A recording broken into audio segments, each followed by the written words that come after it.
Recently मैंने अभी एक रील देखी है, वो एक गेम है, उसमें वो 2 कपल खेलते हैं, एक रिंग अपने बीच में वो रख लेते हैं और उस रिंग का सीन ये रहता है कि जो भी पर्सन उसको रिंग को टैप कर देगा तो अपोजिट पर्सन जो रहेगा वो उसको ट्रे से माथे में हिट करेगा।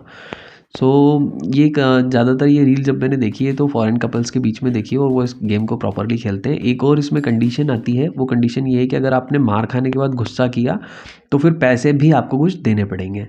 तो ये कंडीशन में वो फॉरेन कपल तो बहुत प्रॉपरली इसको खेलते हैं, पर ये जब रील एक इंडियन कपल की मेरे सामने आई तो मैंने ये चीज़ नोटिस करी कि फीमेल पार्टनर है ना, शुरू में तो सारे गेम्स के रूल एक्सेप्ट करती है, बट जब है ना 4-5 बार वो मार खा लेती है वो ट्रे से, तो फिर वो ना उसका गुस्सा सातवें आसमान पे हो जाता है, रोने लग जाती है और वो अपने पार्टनर को कूट देती है। जबकि ये रूल है, आपने गेम शुरू करने से पहले ही रूल को एक्सेप्ट किया था, आपको सारी कंडीशन पता थी, फिर भी आप जो है वो रूल को ब्रेक कर देते हैं। जब हमारी शादी होती है तो 7 वचन हमें पंडित पूरे प्रॉपरली समझाता है, हम भी सारी चीज़ों को एक्सेप्ट करते हैं।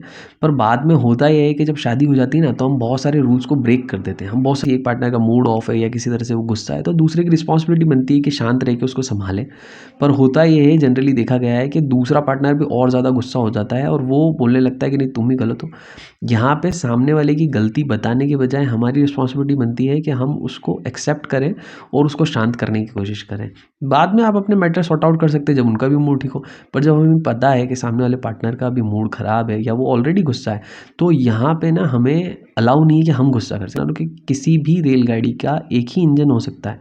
अगर दोनों ही इंजन बनने की कोशिश करेंगे, दोनों ही लीड करने की कोशिश करेंगे, तो गाड़ी कहीं पे भी नहीं जाएगी। हम अपनी लाइफ में फेल हो जाएँगे। जनरली कहा जाता है कि कपल जो होते हैं वो गाड़ी के 2 पहिए होते हैं, पर उन 2 पहियों में कहीं पे भी ये बात नहीं की गई है कि वो किसी कार के अगले 2 पहिए हैं। बेसिकली जो 2 पहियों की बात की गई है उसमें यही कहा गया है कि कोई एक आगे वाला पहिया होता है और कोई एक पीछे वाला होता है। दोनों की अपनी-अपनी रोल्स एंड रिस्पॉन्सिबिलिटी है और दोनों को अपनी रोल्स एंड रिस्पॉन्सिबिलिटी वहीं रहते हुए निभानी है। एक टाइम पर कोई भी एक ही अगला इंजन बन सकता है। अगर दोनों ये कोशिश करेंगे तो वो फेल हो जाएँगे। मैं आपको बस इस गेम के थ्रू यही एक नया नज़रिया देना चाहता था। अगर आपको मेरा नज़रिया बहुत अच्छा लग रहा है, तो आप मेरे चैनल को सब्सक्राइब कर सकते हैं। मुझे सपोर्ट करने के लिए लाइक और कमेंट कर सकते हैं। इससे थोड़ा-सा बूस्ट मिलेगा वीडियो को। Thank you.